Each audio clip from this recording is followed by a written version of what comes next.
अगर आपके half yearly exam पास आ चुके हैं तो आज मैं आपको बताने वाला हूं कुछ ऐसे इंपॉर्टेंट टॉपिक्स जो कि आपके पेपर के अंदर 90 से 100% तक रिपीट करने वाले हैं। सबसे पहला जो हमारा केमिस्ट्री का चैप्टर है जिसका नाम है केमिकल रिएक्शन एंड इक्वेशन। अब इसके मैंने ना इंपॉर्टेंट टॉपिक्स लगा दिए हैं। देखो जैसे बैलेंसिंग में एमसीक्यू आएगा, मैंने डायरेक्टली लिखा है, एमसीक्यू पूछा जा सकता है। Questions related to decomposition and displacement reaction, example भी दिए हैं। फॉर एग्जांपल कलर चेंजिंग, जिनमें रंग बदलता रहता है, जैसे कि लेड नाइट्रेट को हीट करता है, रंग बदलता है। ऑक्सीडेशन एंड रिड्यूसिंग एजेंट पे सवाल पूछे जाएंगे। उसके अलावा एसिड बेस एंड सॉल्ट की अगर हम बात करें तो एसिड बेस एंड सॉल्ट में मैंने यहां पर लिख भी दिया है कि जो एमसीक्यू है वो इंडिकेटर से आएगा, pH in daily life example से आएगा।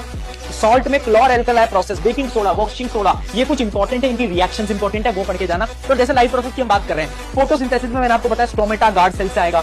डाइजेशन में क्या है, आपको सारे एंजाइम्स को याद कर लेना है। इंपॉर्टेंस ऑफ डबल सर्कुलेशन पे सवाल पक्का बन सकता है। Function of villi, alveoli and nephron, ये तीन इंपॉर्टेंट फंक्शन आपको याद रखने हैं। ट्रांसपोर्टेशन में आपको जाइलम फ्लोएम का डिफरेंस याद रखना है। इंपॉर्टेंट डायग्राम्स भी मैंने बता दिए जो कि पूछे जा सकते हैं। उसके अलावा कंट्रोल कोऑर्डिनेशन की बात करूं तो आप देख सकते हो रिफ्लेक्स आर्क, रिफ्लेक्स सेक्शन, यहां से सवाल पूछा जा सकता है। उसके अलावा name and function of hormone, जो हार्मोन्स वगैरह का टॉपिक है उसमें से नेम और फंक्शन याद कर लेना। न्यूरॉन का डायग्राम याद कर लेना और ह्यूमन के बस फंक्शन से याद कर लेना।